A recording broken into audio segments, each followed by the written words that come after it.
Il va falloir que l'on prenne un petit peu de recul, mais il s'agit peut-être de la meilleure génération PlayStation. Bonjour à tous, j'espère que vous allez bien en ce samedi matin, et vous l'avez vu dans le titre de la vidéo, clap de fin pour la PS4. La PS5 arrive la semaine prochaine et je me suis dit que ça serait bien aujourd'hui qu'on fasse un petit top et que je vous dise quels ont été mes jeux de cette génération préférés sur cette console. Alors attention, on parle des jeux qui sont sortis exclusivement sur la console, j'exclus aussi tous les jeux, vous savez, les remakes, les remasters, etc. Je vais essayer de revenir le plus rapidement possible sur tous ces titres parce que sinon je pourrais passer des heures. Il s'agit bien entendu de mes 10 jeux préférés, les 10 jeux qui m'ont le plus marqué de la console. Et vous aussi en commentaire, je vous invite à me donner votre top 10 des jeux PS4, c'est parti. Infamous Second Son.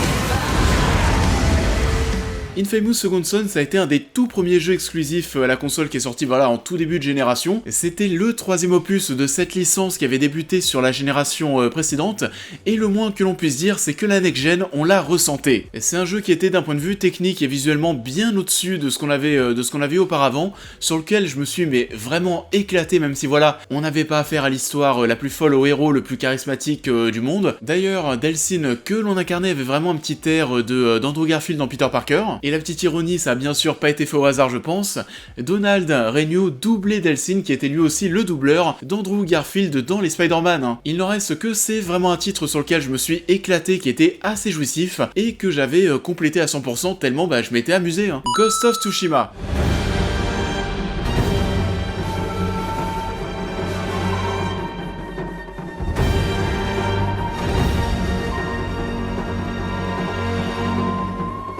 On en a déjà parlé sur la chaîne lorsque le jeu est sorti, vous savez ce que j'en pense, mais oui, ça fait vraiment partie quand même de ces expériences, même si j'avais pas été totalement emballé par l'histoire, qui ne m'avait pas ultra emballé, c'est vrai, d'ailleurs c'est marrant, mais on commence ce top avec 2 jeux Sucker Punch, mais néanmoins cet univers, ce travail artistique, c'est vraiment ce qui a été fait de mieux sur la console.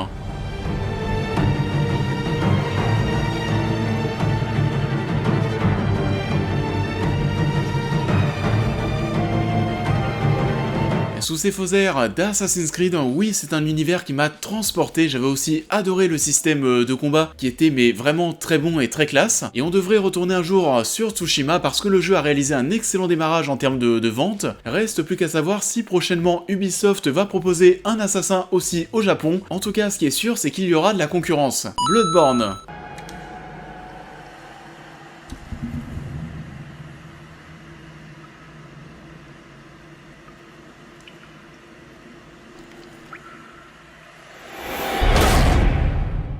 Oui, je sais, là je vais pas être d'accord avec beaucoup de personnes parce que beaucoup le mettraient bien plus haut. C'est un excellent jeu et bien sûr qu'objectivement il irait bien plus haut. C'est juste que oui, au niveau de mes préférences, Bloodborne, ça fait pas partie de mes jeux PS4 préférés tout simplement. Et en plus de ça, c'est vrai que c'est assez paradoxal, mais si vous me suivez sur la chaîne ou alors sur mes réseaux sociaux, vous savez que je joue à mes jeux vidéo en difficulté maximale. J'aime jouer à des titres en étant challengé, et pourtant les Dark Souls, Bloodborne, j'ai jamais vraiment accroché. Je pense que c'est plutôt une question d'univers, bien plus qu'une question de difficulté. Mais c'est vrai que c'est pas des univers dans lesquels j'ai pris du plaisir à me balader. J'ai jamais non plus pris énormément de plaisir à contrôler ces personnages avec ces animations qui sont assez rigides à mon sens.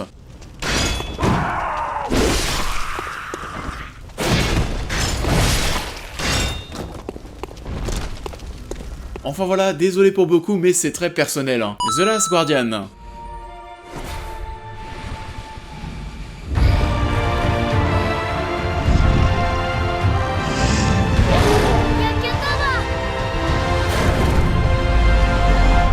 Univers totalement différent, j'ai un peu l'impression qu'on passe du coq à l'âne, mais oui, The Last Guardian, c'est un jeu que j'ai rattrapé tout justement cette année, en 2020, et j'ai totalement été transporté par la poésie de l'œuvre. J'ai pris du plaisir à suivre cette aventure avec ces 2 personnages très attachants, cette aventure qui est très douce, qui est très émouvante.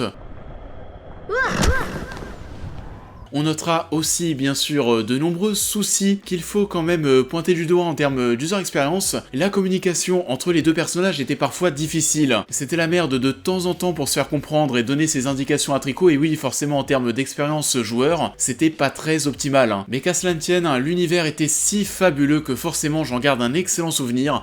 The Last Guardian, ça m'a bien sûr marqué. Marvel's Spider-Man.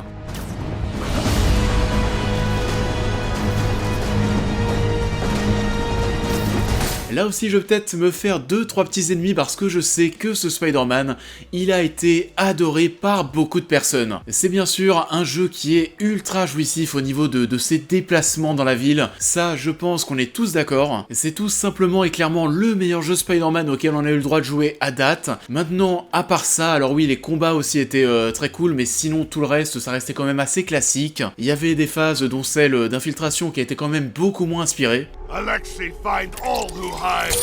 We are having fun with lights now. I will have fun with your game. Come out. L'histoire était plutôt cool, même si à mon sens elle mettait un petit peu de temps à devenir assez galvanisante. C'est vrai que voilà, j'ai pas été non plus autant dithyrambique que les autres joueurs. Il n'en reste que oui, ce Spider-Man ça a bien sûr été un gros kiff.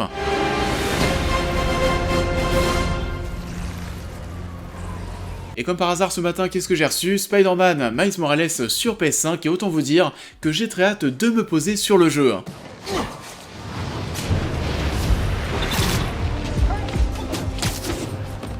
Death Stranding.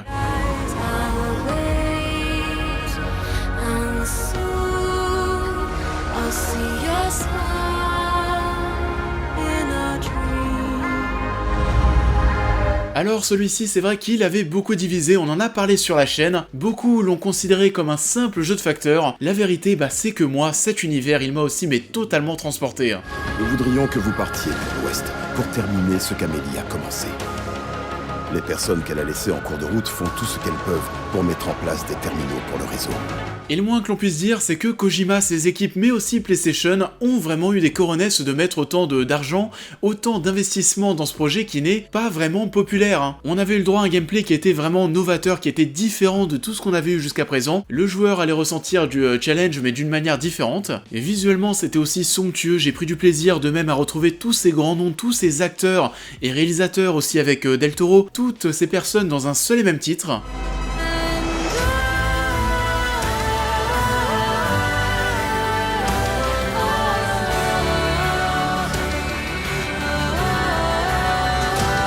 Ce nouveau jeu d'Hideo Kojima, ça fait bien sûr partie des expériences qui m'ont les plus percuté, qui m'ont les plus transporté de toute cette génération. Je sais que ce ne sera pas le cas de tout le monde, mais en tout cas pour moi, ça a pris. Horizon Zero Dawn.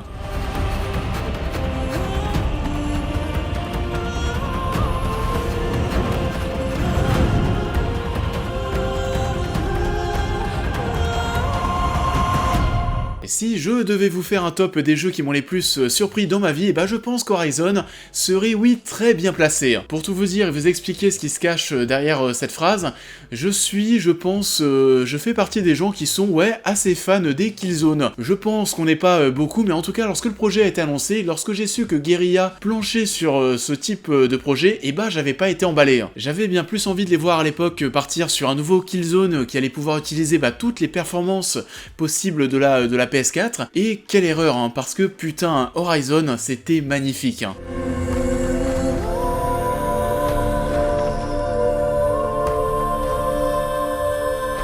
J'ai adoré cette aventure, j'ai adoré cet univers qui était assez original, j'ai adoré Aloy, qui était un très bon personnage principal protagoniste féminin. C'est un titre qui était ultra dépaysant et qui faisait un bien monstrueux. Autant vous dire que j'ai hâte de faire sa suite sur PS5, ça fait bien sûr partie de mes plus grosses attentes de la future génération. Numéro 3, Uncharted 4. C'est une chose de me mentir, mais le plus embêtant, c'est que tu te mens à toi-même. Le plus grand trésor pirate de tous les temps est presque à portée de main. Attention! Écoute, Nate, je vais te faire une offre qui sera valable qu'un temps. Tu laisses tomber. Je suis très fan d'Uncharted, pour moi Uncharted 2 c'est un chef-d'œuvre, Uncharted 3 c'est un jeu qui était très bon mais qui était un poil décevant par rapport à l'opus précédent, et Uncharted 4, on est reparti sur quelque chose qui était totalement masterclass. Accroche-toi là-dedans! Où as-tu mis l'artefact? Dans Attention! Fonce, fonce! C'était juste beaucoup trop beau, que ce soit au niveau des animations de personnages, des personnages eux-mêmes, des décors. Encore aujourd'hui, quelques années plus tard, c'est encore un des plus beaux jeux qui existent. Ce voyage, il était fabuleux, que ce soit sur ces îles, mais aussi à Madagascar. On en a pris, mais vraiment plein la gueule. Ce magot, c'est comme s'il était déjà à nous. Oups. Comment ça se passe en Malaisie, Nate?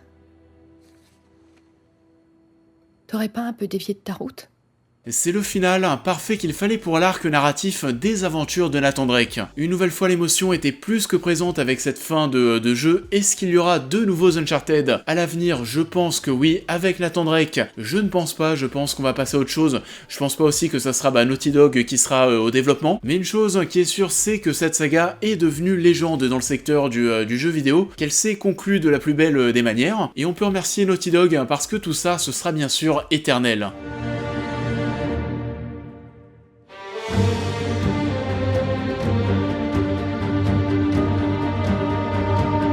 Avant de passer aux deux premières positions, parce que vous savez très bien quels sont les deux jeux qui vont se battre pour la première place, quelques mentions honorables. Pour commencer, un gros absent de ce classement, Detroit Become Human.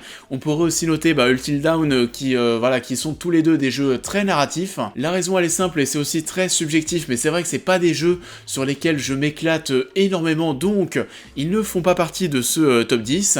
Days Gone, que j'aurais pu noter dans ce top 10 à la 9ème ou à la 10ème place, parce que voilà, il y avait beaucoup trop de soucis techniques, mais néanmoins c'est vrai que c'est quand même un jeu avec du recul pour lequel j'ai une certaine attache. On verra si Days Gone aura une suite. Killzone Shadowfall, c'était mon tout premier jeu que j'ai fait sur PS4, c'était le jeu de lancement, et comme je vous le disais tout à l'heure, les Killzone, et moi j'aime bien. Et dernière mention peu honorable, cette fois-ci ce sera je pense le flop de cette génération PS4, ce sera pour The Order.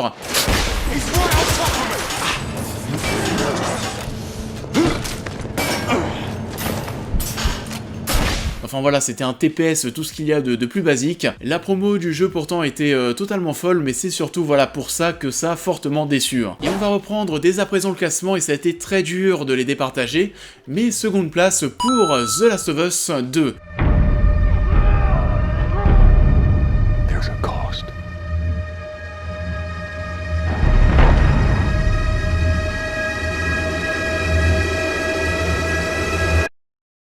The Last of Us 2, on reste dans du Naughty Dog, on en a déjà pas mal parlé sur la chaîne, j'ai sorti 2 vidéos, donc si vous voulez un avis un petit peu plus détaillé, n'hésitez pas à aller voir ces 2 vidéos, mais bien sûr, là aussi, de la part de Naughty Dog, c'est une grosse masterclass. On a eu un jeu qui était face à un gros challenge, faire aussi bien, voire mieux que le premier opus, et ça a été fait, et ça a été très surprenant. On s'est retrouvé cette fois-ci face à une aventure qui était très violente, très viscérale, très choquante aussi de même, et c'est pour ça que beaucoup de personnes n'ont pas accroché d'eux-mêmes.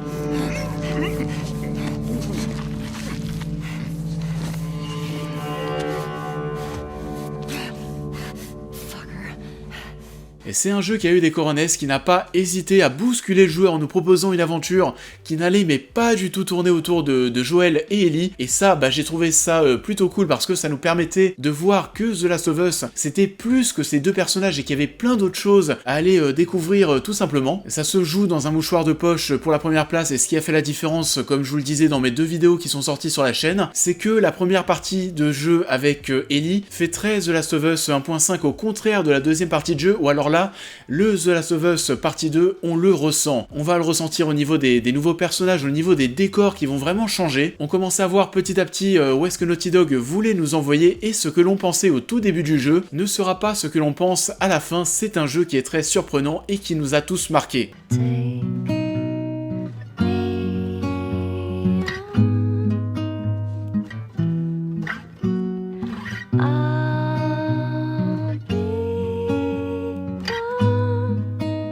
Et première position, God of War.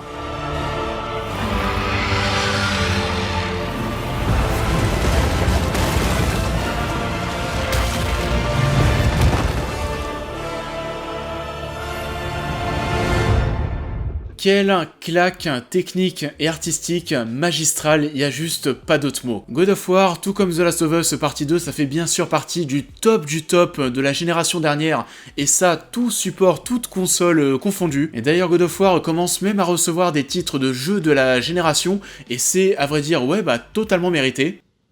Holy shit.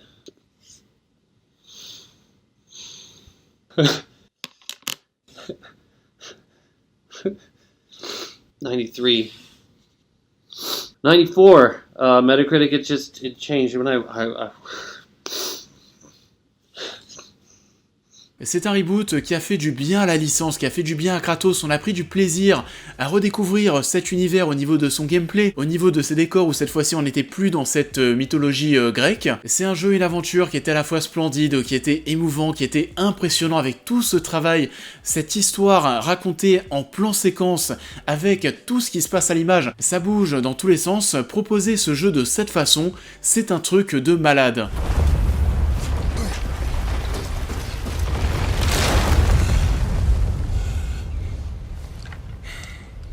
Je ne peux pas renier le fait que ce God of War m'a transmis certainement l'un de mes plus gros orgasmes de joueur de toute ma vie. Pour l'anecdote, un soir, je jouais encore, il était 2h du matin, et je devais aller me coucher pour aller soit au travail, soit à l'école le lendemain, et je suis tombé sur ce passage. La suite, vous la connaissez, mais lâcher la manette, ça n'a tout simplement pas été possible.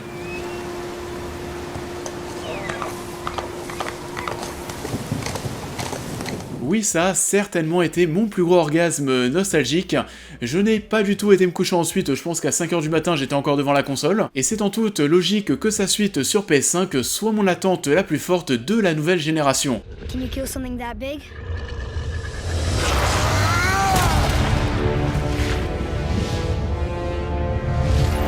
Et ça en est tout pour cette vidéo, j'espère qu'elle vous aura plu comme d'habitude. Je vous invite à la liker, à la partager, à me dire en commentaire, vous, quels ont été vos jeux PS4 préférés, quel est votre top. Pour les nouveaux, comme d'habitude, je vous invite à vous abonner, à me suivre sur tous les réseaux, à devenir membre soutien si vous souhaitez aider la chaîne, et on va se retrouver dès la semaine prochaine pour parler encore jeux vidéo, puisqu'on parlera du tout nouveau Assassin's Creed, et on aura aussi un top de tous les jeux assassins. En attendant, je vous souhaite à tous un très bon samedi, un très bon week-end, une très belle nouvelle génération pour ceux qui vont recevoir leur console. Si vous me suivez sur Twitter, Instagram, et ben vous voyez que de mon côté j'ai un petit peu de mal à récupérer déjà dans un premier temps ma Xbox Series X, mais bon c'est comme ça, on va patienter, donc je vous dis à très vite.